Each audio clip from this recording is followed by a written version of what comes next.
बात है, बहुत अच्छे, बहुत अच्छे, बहुत अच्छे। वाह भैया, ओहो,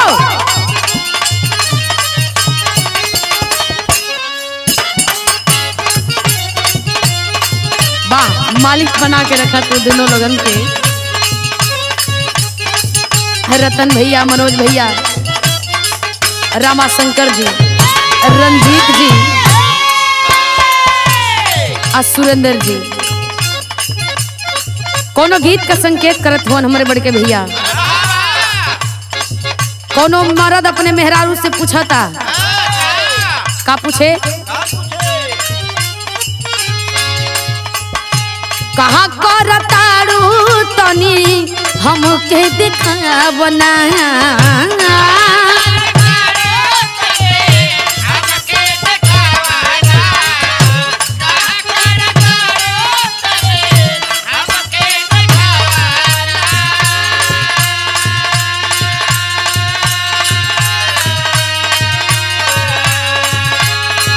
अरे रूपावा से पर्दा तनी धनिया हटावना।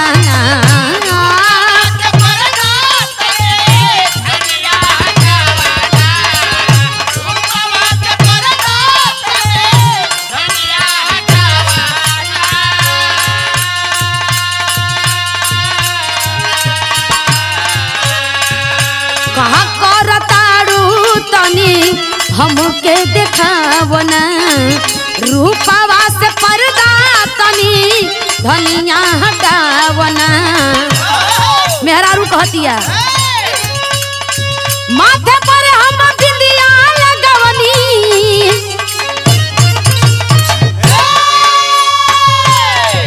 अरे माथे पर हम बिंदिया लगवनी, लिहानी बाल सवारी। बलम जी सरक जाता, सजन जी सरक जाता कमर से इस टोहन वाली साड़ी। सजन जी सरक जाता कमर से।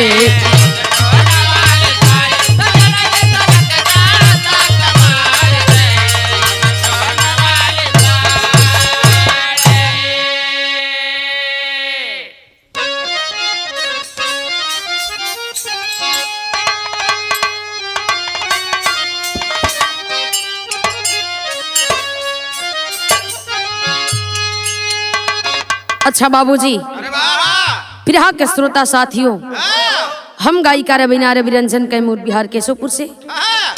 यह बिरहा बड़े भैया अभिमन्यु यादव जी के देख रेख में हरिओम स्टूडियो में हो रहा है, जिसके निर्माता आप श्री हमारे गार्जियन राम जन्म यादव जी हैं। इसमें विशेष सहयोग बड़े भाई बेचू यादव जी, रंजीत यादव जी, जितेंद्र यादव जी, वकील साहब जी, मनोज यादव जी, लोरिक यादव जी, वो राम असरे कवि जी, इन लोगों का सहयोग है। और बिरहा के बड़े ही मूर्धन्य गायक, महान कवि और गायक हमारे गुरुजी कल्पनाथ गुरुजी, जिनका सहयोग आशीर्वाद हम पे हमेशा रहता है। और ये बिरहा हम भेज रहल बानी आप सबके बीच में आंसू इंटरटेनमेंट चैनल के माध्यम से। तो आप लोग अपन प्यार दुलार आशीर्वाद जरूर दिया। आप लोगन के ए बिटिया गोड़ छुके गोड़ लागत बा। 4 लाइन भूमिका में भाव लिखत हुआ मास्टर कवि जी।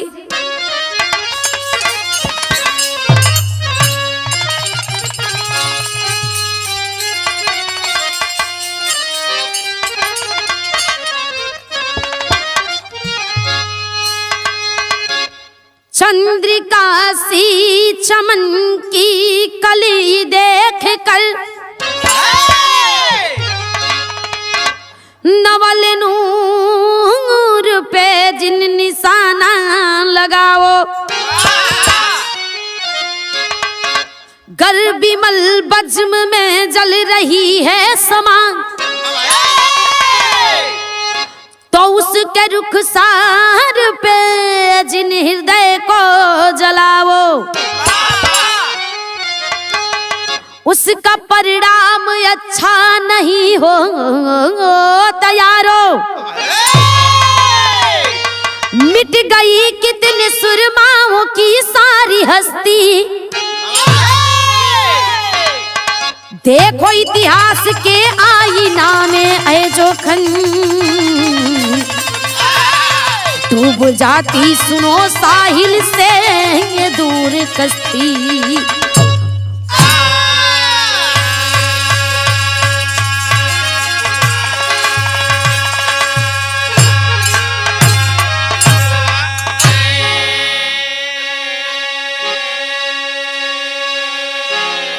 कवि जी कितनी सुंदर बात लिखत है। चंद्रिका सी चमन की कली देखकर नवल नूर पे जिन निशाना लगाओ। गर बिमल बज्म में जल रही है समा तो उसके रुखसार पे जिन हृदय को जलाओ। भोजपुरी में एगो कहावत है भैया, दद्दा लोगन कहेलन कि दूसरा का जौन चीज हो देखे खातिर के आयापन जौन हो खाए खातिर के। बिरहा में एक लाइन कव्वाली का टुकड़ा हम मास्टर कैसे।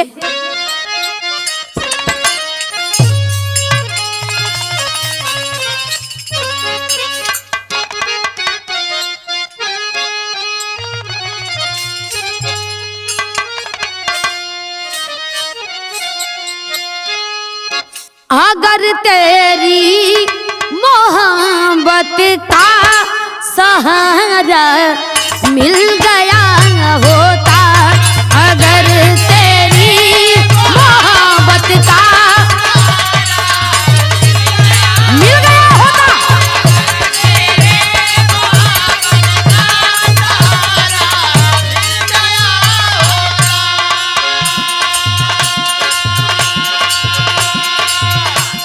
अगर तेरी मोहब्बत का सहारा मिल गया होता,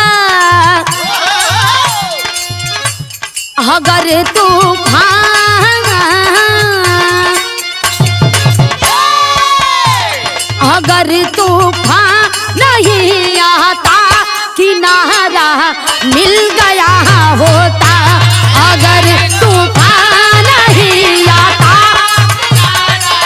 मिल गया होता।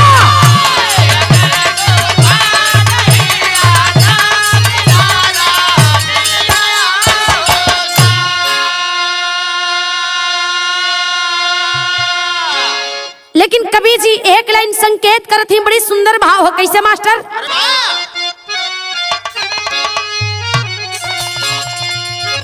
बुरा कर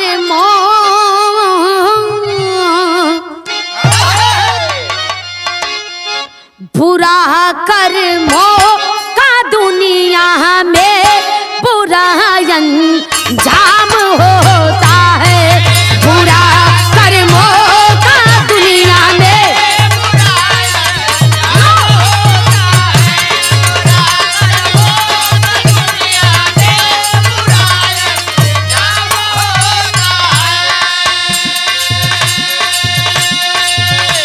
बुरा कर्मों का दुनिया में बुरा अंजाम होता है।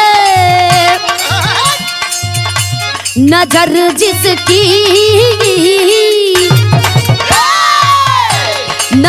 जिसकी गलत होती वही बदनाम होता है, नजर जिसकी गलत होती। क्या बात है?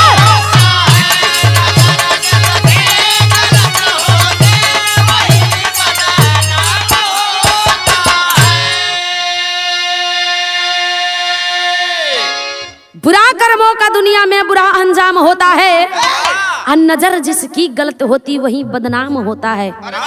इन नजरिए का दोष है, इन नजरिए जौन कुछ करावेला सब कुछ एकरे देन है।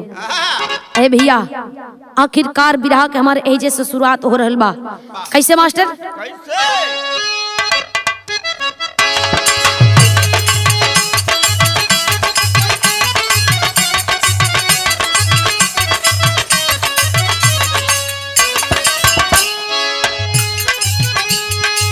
नजर संगीन है तो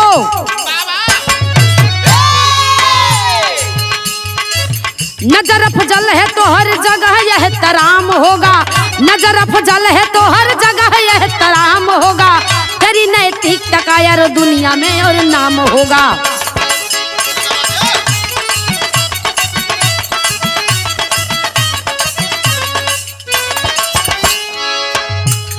ई नजर अगर सही बा तो हर समाज में हर जगह मान सम्मान मिली, लेकिन इन नजर संगीन बा तो फिर कभी जी जली कथी का। नजर संगीन है तो गम की घटा छाएगी, नजर संगीन है तो गम की घटा छाएगी, नजर संगीन है तो गम की घटा छाएगी, अनमोल जीवन में एक दिन अनल बरसाएगी।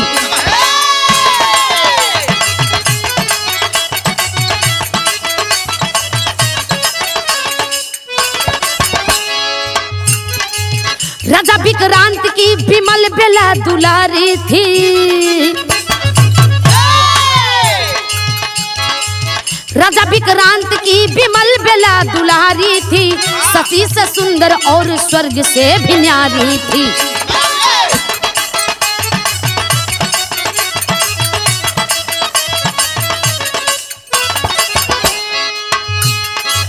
सुंदरता देख कर जन्नत भी चरण चूम रहा, सुंदरता देख कर जन्नत भी चरण चूम रहा, बेला के हुस्न पे कुदरत भी हंस कर झूम रहा।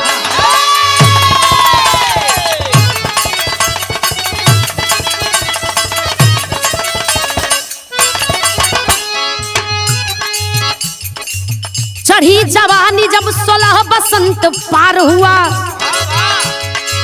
चढ़ी जवानी जब 16 बसंत पार हुआ, राजा के सर पे बिटिया का बड़ा भार हुआ।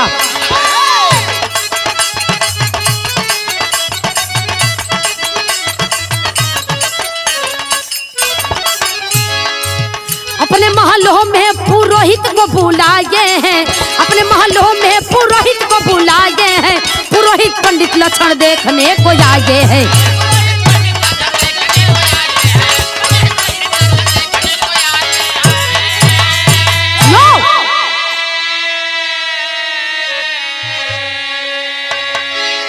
आए पंचो, ई कहानी एगो व्यक्ति के विचारधारा पर लिहल गइल बा। कोनो जातिवाचक और व्यक्तिवाचक शब्द का एमा प्रयोग नहीं खे भइल। आप लोग एक कहानी के दिल से मत लिया। एक इंसान को दर्शाया गया है कि इंसान का नजरिया आखिरकार होना कैसा चाहिए, एक इंसान के प्रति का विचारधारा रखे के चाहिए। आखिरकार राजा विक्रांत की बिटिया बेला जन्म लेते ही माई इस दुनिया के छोड़ देली। बेला के पालन पोषण राजा साहब करत हुवन, माई बाबू दोनों के मिल के प्यार दुलार देत हुवन राजा साहब। लेकिन अय बाबू धीरे धीरे धीरे बेला जब 16 बसंत के पार कैली, बेला जब 16 बसंत के पार कैली, राजा के सर पे बोझ हो गेली। छेवने घर में बेटा बेटी सयान हो जालन, हर माई बापू के सर पे बोझ हो जालन। रात दिन माई बाबू यह सोचेलन कि अपने बेटवा अपने बिटिया के हाथ पैर कह देहल जाओ ताकि बचल खुचल जिंदगी कैसे हुई बीते। ऐ भैया हर माई बाप का यह सपना बा, यह ख्वाहिश रहेला। लेकिन राजा साहब अपने बिटिया के कुंडली मिलावे खातिर के पंडित जी के आमंत्रित कैलन। पंडित जी के बुलौलन, पंडित जी के चिट्ठी भेजौलन कि ए दिने आ जइहा हमरे बिटिया के कुंडली मिलावे के बा। विरह में एक लाइन बड़ी ही सुंदर गीत लगत है रतन मास्टर।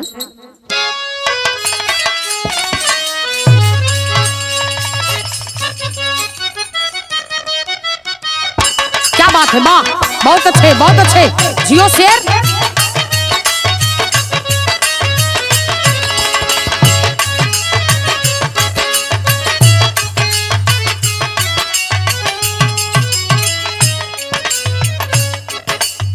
हीरो कहता है हीरोइन से, जान मांगा रे ललका,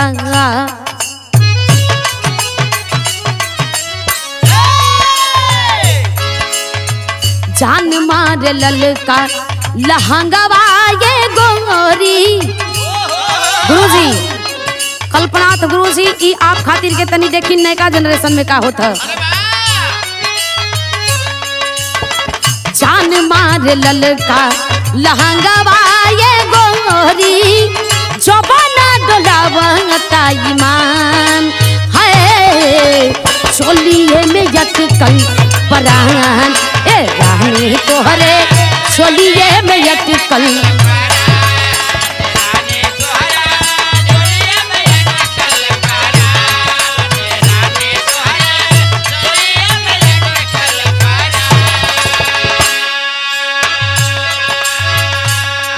लेकिन राजा साहब पंडित जी के बोलौलन। पंडित जी पतरा देखे खातिर के आगिलन। पंडित जी पतरा देखे खातिर के अइलन।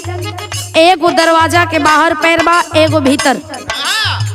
बाहर भीतर पैर करके जैसे ही सोचलन कि राज दरबार में प्रवेश करी वैसे ही देखलन कि सुंदर सुशील अप्सरा और का परी सामने खड़ा बा। बेला के सामने से देख लेलन। आ जब सामने से देखलन तो होत का बा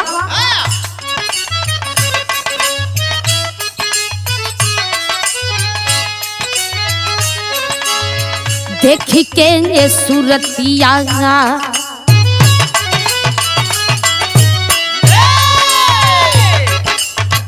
देख के सूरतिया उसू घर बेला की धस गई लहिया में चान है पंडित के बदलन ईमान ए बाबू भैया पंडित के बदलन।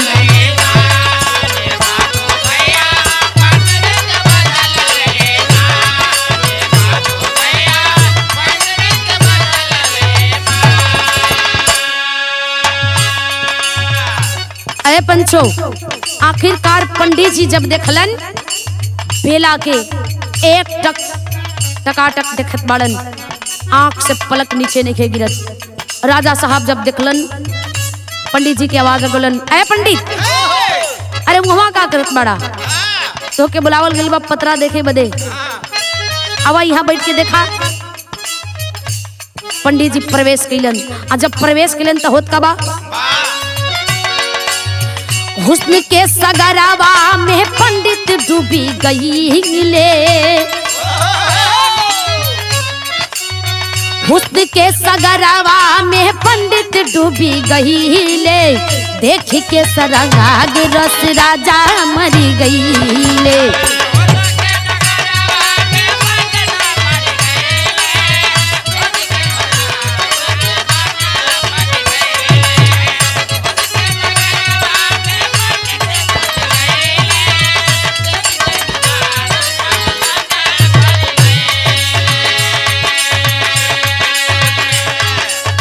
घायल चकोर भैले देखी के चकोरी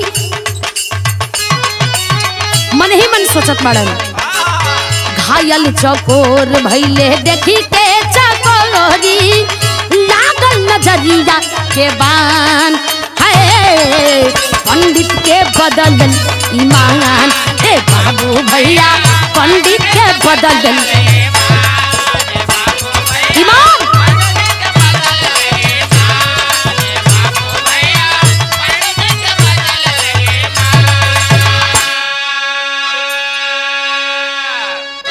पंचो आखिरकार पंडित जी सोचे लगलन कि हूर का परी हमके मिल जाइत हाँ तब मालिक बनोले बालन। अरे भैया मन ही मन अपने मन में सपना सजावे लगलन।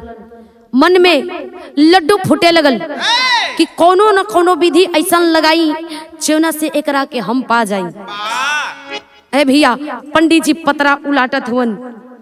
उलाट पलाट के ले बाड़न।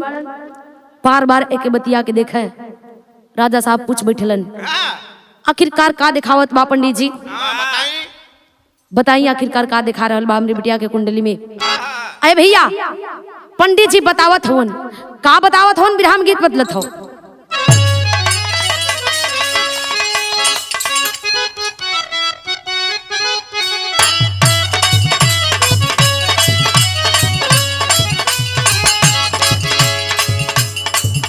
अरे हो अनहेरे में,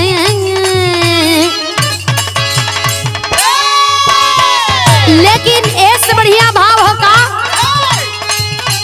नागिन बकुल के कुल छनी हो बन के आइल बाकी अग्नि हो। पंडित जी बतावत हुन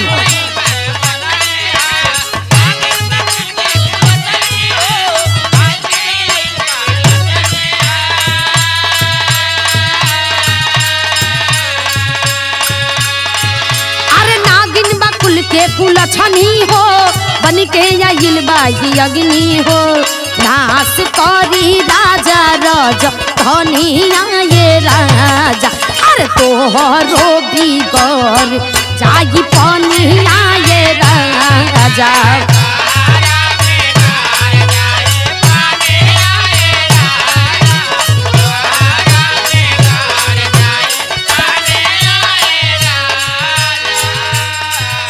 पंडित जी अपन दिमाग लगा दहलन, आखिरकार लगलन घोल मेल करके बतियावे, गोल गोल घुमा के बतियावे लगलन कि पंडित जी तोहर बिटिया में कुंडलिक का दोष बा, मांगलिक दोष बा। अय पंचो राजा साहब कलन तब का करी, उनके हम उपाय बतावत ही। का उपाय बतावत हुआ?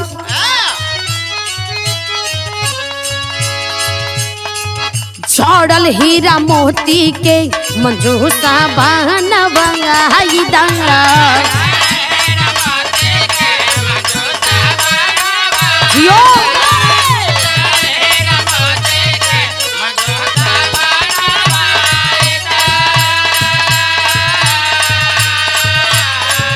अरे वो करे में भर के गंगा जी में बहावाई दांगा।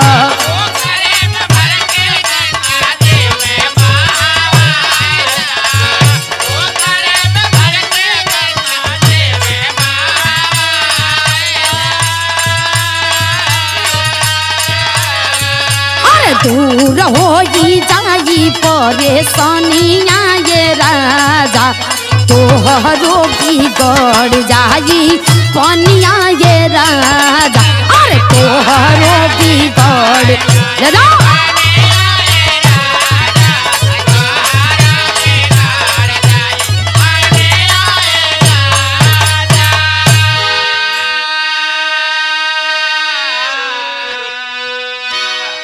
आखिरकार बाबूजी पंडित जी बतावत हन विक्रांत राजा के कि तोहरे बिटिया में मांगलिक दोष बा। तोहर बिटिया अगर कुछ क्षण तक तोहरे राज दरबार में राजमहल में और ठहर गई तो तोहर सारा राजपाट के विनाश हो जाई। खलन की तब एक उपाय राजा साहब उपाय पूछत हन, पंडित जी बतावत हन कि एक उपाय इहे बा कि हीरा मोती से जड़ल एगो मंजूसा के बनवा दा और ओही में भर के जिंदा अपने बिटिया के गंगा नदी में बहा दा। ऐसे तोहार बिटिया का और तोहार दोनों लोगन का कल्याण बा।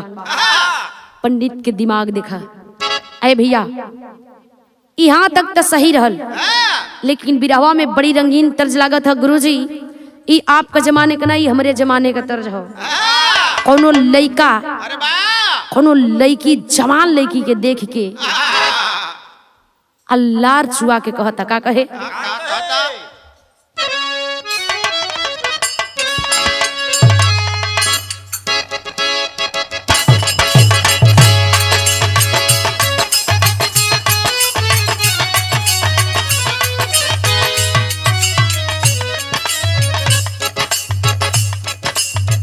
आई हो दादा लेबू का तू जान,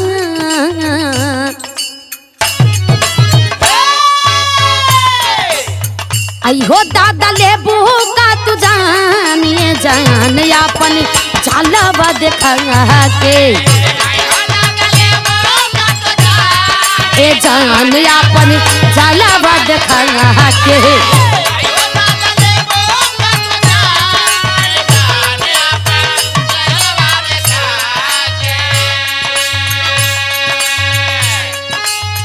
जलावा देखा के अपन जलावा देखा के,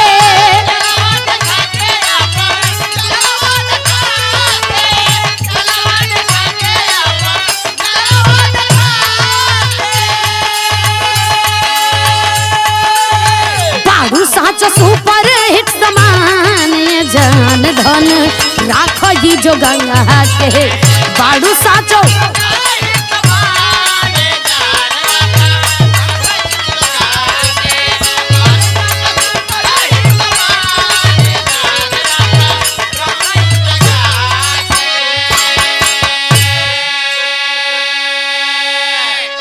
अरे भैया पंडित जी के बात मान के राजा साहब अपनी बिटिया के साथे कौन सुलूक करत होन मास्टर।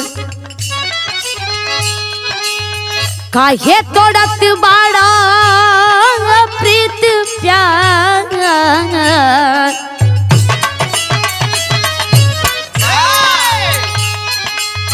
बेला रो करके कहती है। राजा साहब मंजूसा भी बनवा के तैयार के लहलन बेला के घसीट के लिया के अंगनवा में ओ मंजूसवा में भरे खातिर के लिया रहल बड़न। बेला रो करके एक बात कहती है अपने पिताजी से का काहे तोड़त बाड़ा प्रीत प्यार ये बाबू अपन बेटी जन्मा के ए बाबू अपन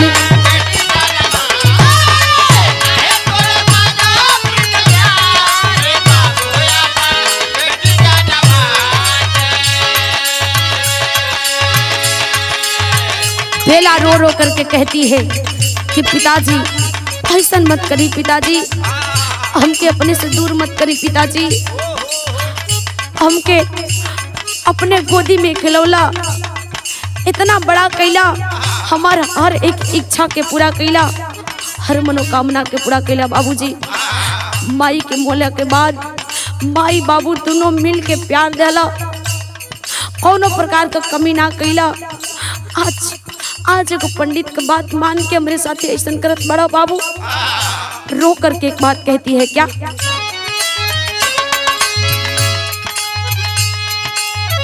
दिया जाने यान धान बेला कहतिया कि तोहरे कपारे का बोझ हो गइल बानी ना, तोहरे माथे का बोझ हो गइल बानी ना, हमके पूछो मत दिया, हमके कुछ होना चाहिए लेकिन हमारी बात सुना। दिया जानियन धान दहेज में रुपैया, कहीं सुंदर बर देख के कदी हंस गैया।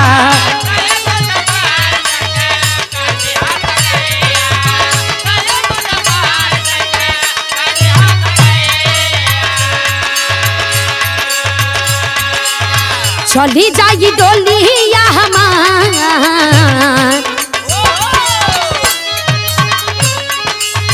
चली जाई डोलिया हमार ये बाबू अपन बेटी जन्मा के।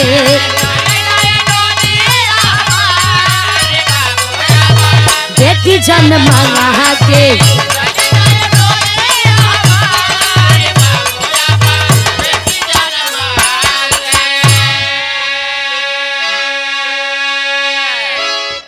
भैया आखिरकार बेला रो रो करके कहती है कि पिताजी आपने मुझे इतना बड़ा किया, अभी अपनी बिटिया को आपने नहीं पहचान पाया, काहे लिए ऐसा कर रहे हैं पिताजी, ऐसा मत करा ए पापा, ऐसा मत करा, तू ही तेगो सहारा बड़ा ए पापा। आखिरकार और के बा हमरे सहारा। रोती रह गई, बिरक्ति रह गई बेला, लेकिन ऐ पंचो आखिरकार होत का राजा साहब कैलन का अपनी बिटिया के बिरहा में गीत बदल जाता हो।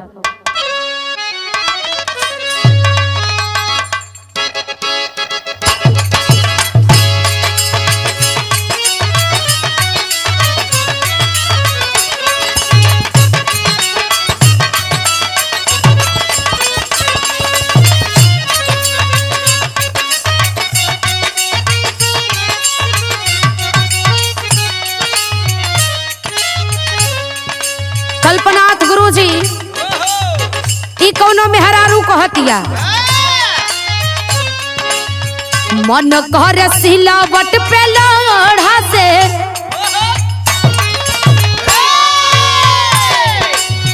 मन कर सिलावट पे लोढ़ा से पूछ दी जवानी रजबू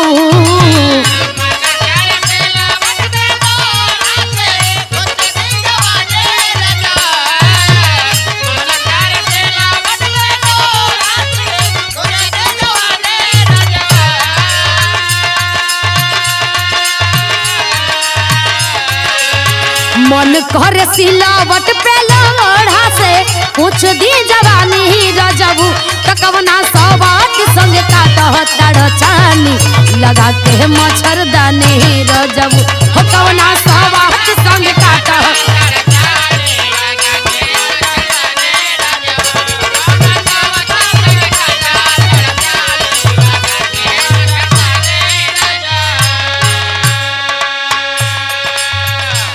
लेकिन राजा साहब अपने मन के क्रोध के आक्रोश के ना रोक पोलन कैलन का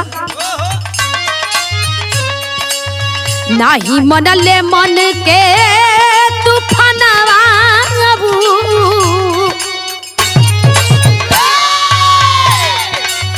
नाही मनले मन के तूफानवा कई देले नदानी बाबूजी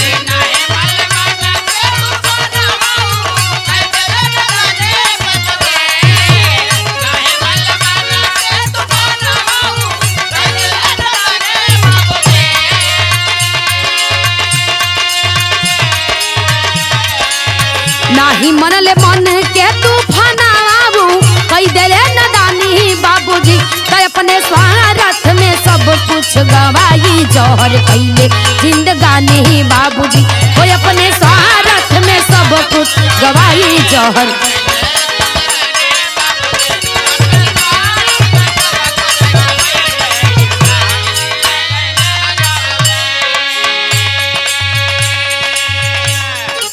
राजा साहब आखिरकार अपनी बिटिया के मंजूसा में भर दहलन आ जब मंजूसा में भर दहलन तो होत कहा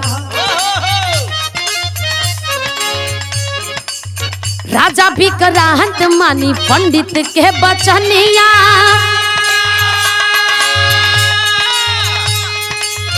बेटी के बहाई दिहले गंगा जी के पनिया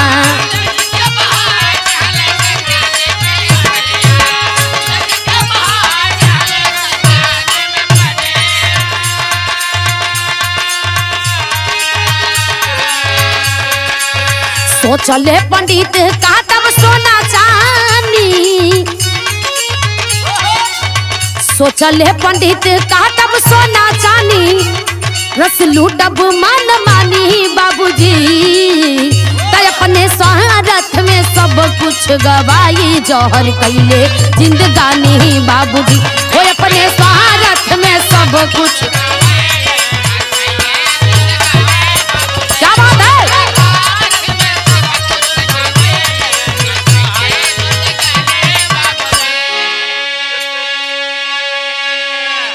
आखिरकार विक्रांत राजा भी स्वार्थ में आगिलन ये दुनिया ही मतलब है ऐसा है स्वार्थ के लिए लोग कुछ भी करने को तैयार हैं अपने बिटिया के मंजूसा में भर के राजा साहब गंगा नदी में बहा दलन गंगा नदी में बहा दलन और पंडित जाके अपने कुटिया में अपने चेलन के साथ में अपने शिष्यन के साथ में राह देख रहल बाड़न कि कब तक बेला आई कब तक वो मंजूसा बह के आई पंडित का तो विचारधारा कहीं और रहल मन में लड्डू फुटत बा लेकिन होत का हमरे बिरहा का आखिरी गीत लगत है अब बड़ी बढ़िया गीत है मास्टर तनी आवता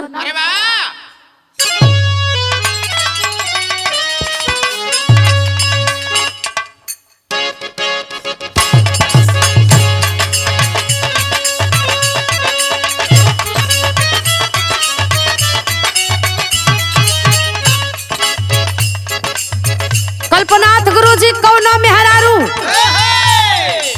अपने मर्द के कहतिया कि तोहरा में इतना हम लीन बानी कि तोहरा के बिना देखले हमारा रहिए नहीं जात। कैसे कहे मनोज भैया तोहरे में बसे राजा हमारो पराना हो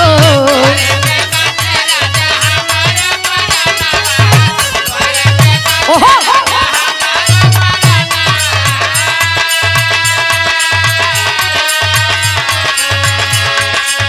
रात दिन रहे खाली तोहरे ध्यानवा हो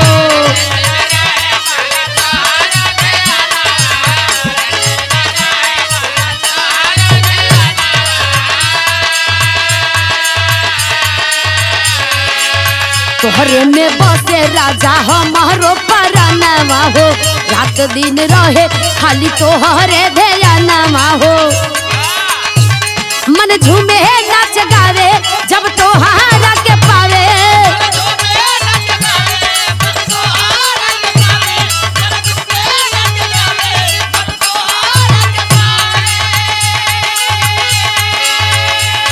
मन झूमे नाच गावे जब तोहारा के पावे मन डोले लागे जैसे डोले बेनवा हो हम हनी पिया जी के पातर पिरियावा पियावा हमार पतरंगवा हो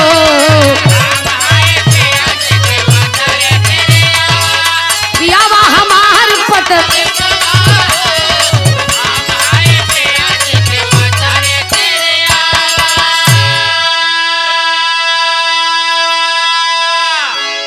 लेकिन ए भैया ऐसे बढ़िया भाव कवि जी लिखती का अरे पंडित पुरोहित भइले फूली के पकौड़ी हो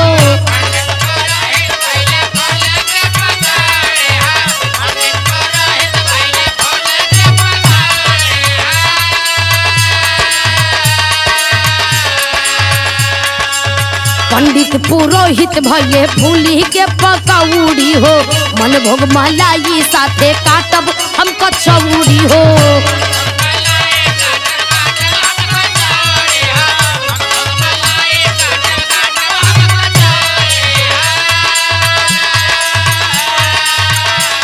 पंडित जी सोचत हवन सागर सरिता के हुई संग उठी से जिया पे तरंग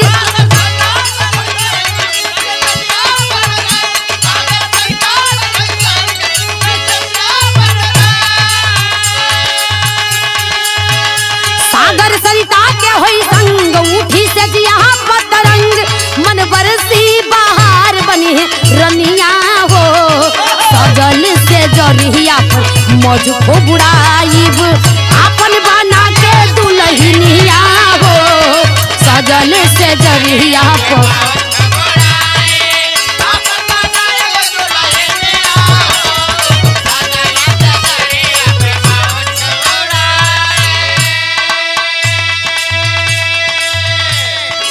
पंडित जी सोचत हवन कि बेला के अगर पाले राह देखत हवन घड़ी पर घड़ी देखत बड़न कि कब तक बेला आवेले बेला के पाले सुंदर सेज सजा के बेला के साथ में अपन मनोकामना पूरा करब लेकिन एहिजा कवि जी लिखत का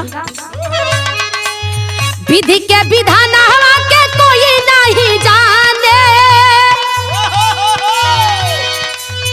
का होई दुनिया में भाई कागा से कोयलिया के मेल नहीं होई है के तनो पई है सुघराई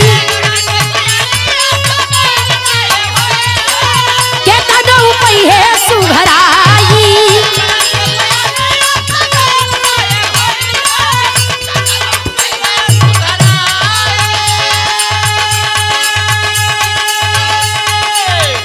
बंदर के तनो करी सिंगार शोभी नाही रखे हार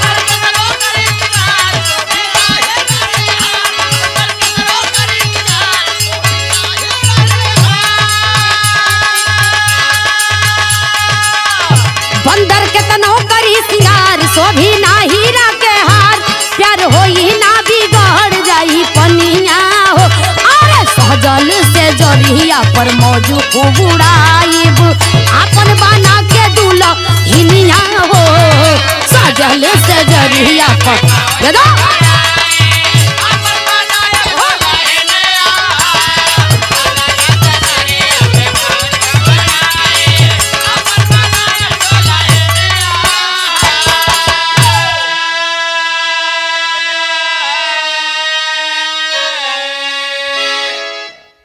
पंडित जी हर मन में सपना सजावत हवन, लेकिन मालिक के कुछ और मंजूर बा। ऐसा जौन उ लिख के भेज दे रहे बाड़न कोई के टरले ना टर सकेला।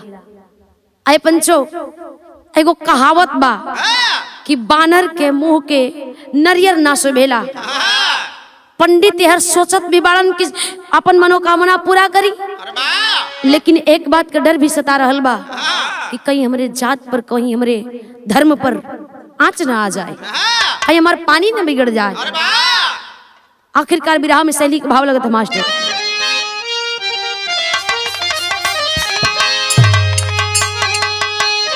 अरे पपिहा के नाही मिलल पनिया, अरे पंचो पपिहा के नाही मिलल पनिया, तो कामी के हृदय में कोमल कुंजना खिलल अरे हो, खिलल अरे हो।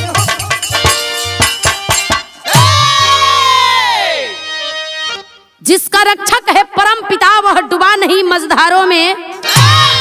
अरे जिसका रक्षक है परम पिता वह डूबा नहीं मझधारों में, और दुष्टों की कश्ती डूब जाती साहिल को छोड़ किनारों में। अरे भैया मालिक के जौन मंजूर उहे होई, चाहे कोई कितनो लाख कोशिश कर ले।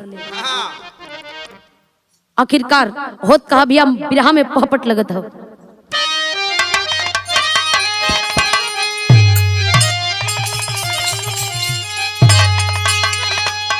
अरे बहुत चलली राजा के कुमरिया भैया पानी में, अरे बहुत चलली राजा के कुमरिया भैया पानी में, तयगवा पंडित चोहेले डहरिया भैया पानी में। यो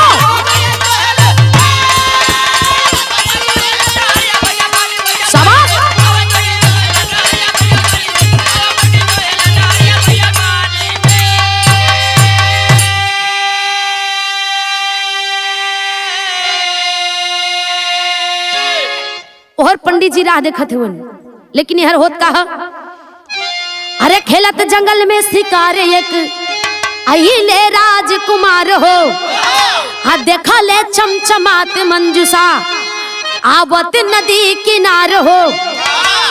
अरे तब पकड़ के मंजूसा ऊपर लाया पलक करिया भैया पानी में, आप विधि के लिखल टरीना हो नहरिया भैया पानी में।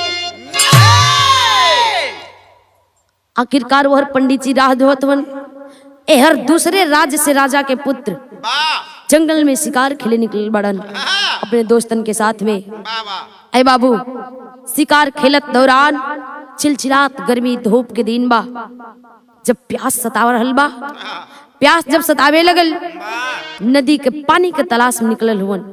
आज जब पानी के तलाश में पहुंचलन गंगा नदी के कछार पर, जंगल के बीचों बीच गंगा नदी के कछार पर पहुंचल हुन, तो देखत हुन सामने से जैसे ही पानी उठा के हिलकोरा मार के उठा के अंजुरिया से मुहवा के पनिया लियावत बड़न, देखलन कि समनवा से चमचमात एगो सुंदर मंजूसा बक्सा जा रहल बा।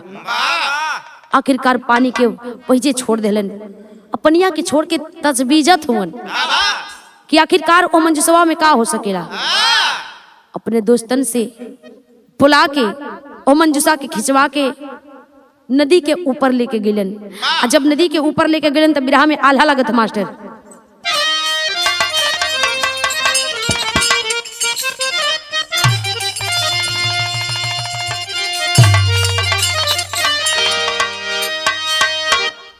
हाय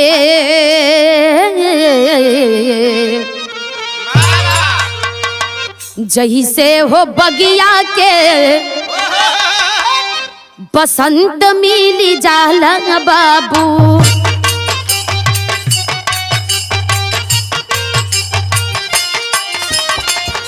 मुरझाई फूलवा भरेला मुस्कान,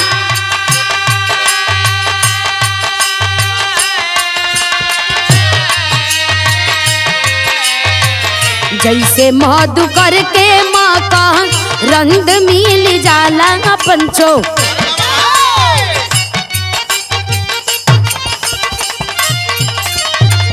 वही से फूलवा पर झुम झुम कर रस पा।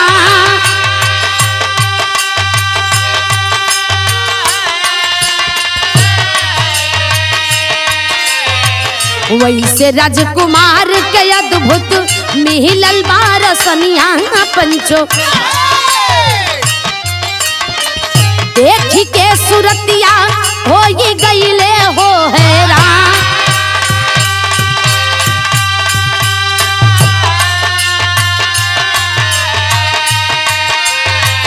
घटना के बतिया तवली सब बेला पंचो।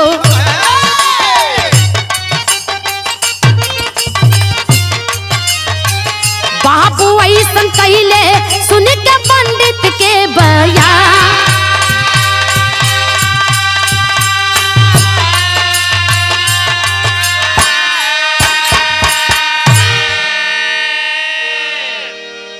अरे भैया आखिरकार ले जाके मंजूसा खुल्लन। मंजूसा के जब खुले बाड़न खोल के देखत बाड़न तो सुंदर सुशील कुंवारी कन्या एकदम सुंदर मालिक भेजले बाड़न।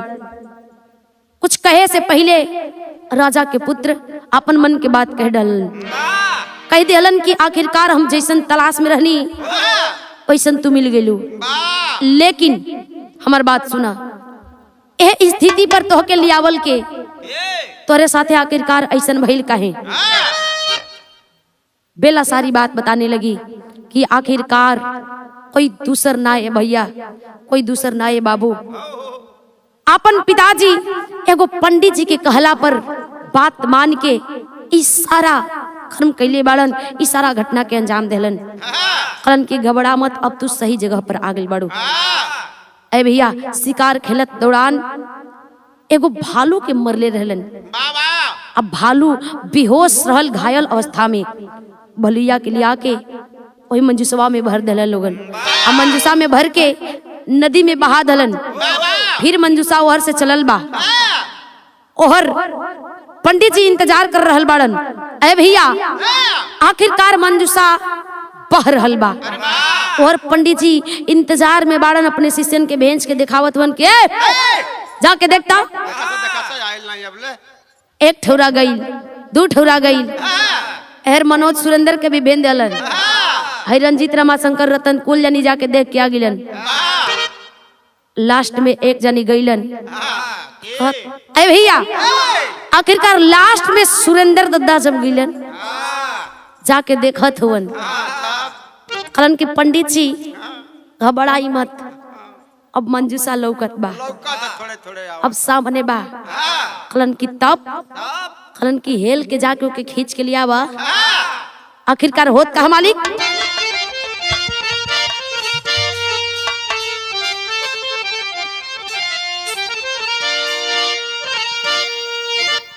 आर जैसन कर्म करबा इंसान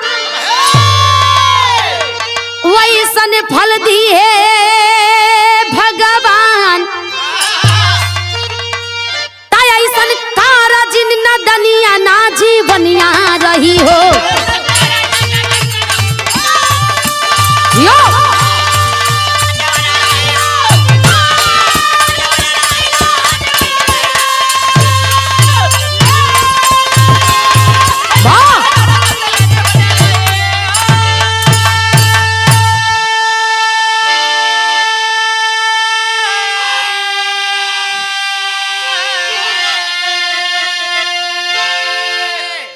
अरे भैया आखिरकार मंजूसा आ गई। ओकरा के पंडित जी अपने शिष्यन के भेज के पानी से बाहर निकलवा लेलन। अब पानी से बाहर निकलवा के कैलन का अरे पकड़ के मंजू साहब बंद कमरे में ले गए पंडित ज्ञानी। और राजकुमारी के संगवा हम काटब सोना चानी। जानी भइल बा यगिनिया ना जीवनिया रही हो। केहू के लूटा जानी पनिया ना जीवनिया रही।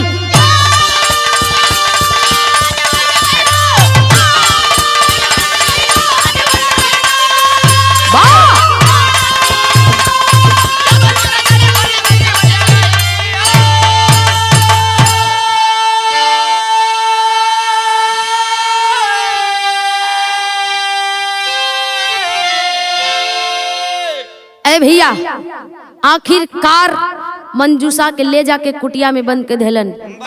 अच्छेलन के कदलन के तू लोगन 2 कोस दूर चल जा आओ के बंद के दा, जब तक हम कहब नहीं तब तक यह मत। और छेला इंतजार में बड़न कहलन के गुरुजी हमनो के टाइम मिली ना, कहलन की एकदम मिली। अबे कुछ दूर जासन, परछाई तक ना आवे के चाहिए। भीतर से भी बंद बाहर से भी बंद करके लोग चल गिलन। एहर पंडित जी हार फूल का सेज सजा के एकदम 3 पोर्शन नीचे ऊपर कूदत बाड़न। 3 पोर्शन नीचे ऊपर कूदत बाड़न की कैसे खोली, आखिरकार बेरा के कौनी तरफ से छुअब, कैसे देखब, मन में सपना तरह तरह का सजा रहल बाना। कलन की आखिरकार खोल के देखी ले, खोले लगलन जैसे ही मंजूषा के सिटकिली हटा के ऊपर में टांगत हुअन तो घायल बालू जोन बेहोशी अवस्था में रहल, अब ओकरा होश से आ गई। आ जब होश आ गई तो भालू एक बेरी गरज के निकलल, आ गरज के निकलल लागल पंडित जी के नोचे। अस न चलस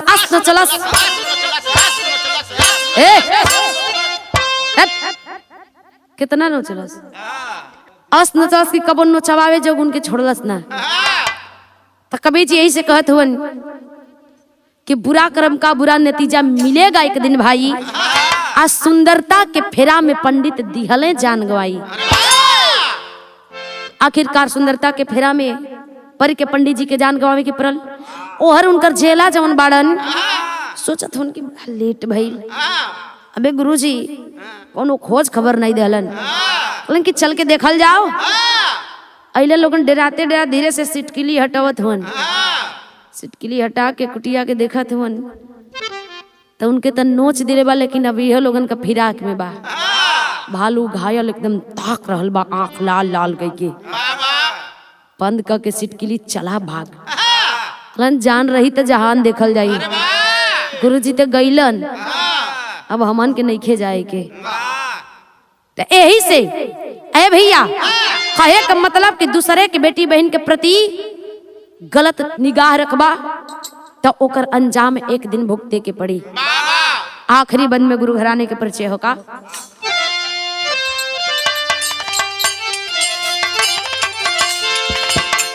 अरे पत्तू 6 भर सुखनंदन ये जीवन है अनमोल। काशी बुल्लू कभी ठाकुर से खुली है सब कर पोल। अरे पपिहा के नाही मिलल पनिया, अरे भैया पपिहा के नाही मिलल पनिया। रबीना गीता जोखन से बिरहा में सब हिलल, पपिहा के नाही मिलल पनिया।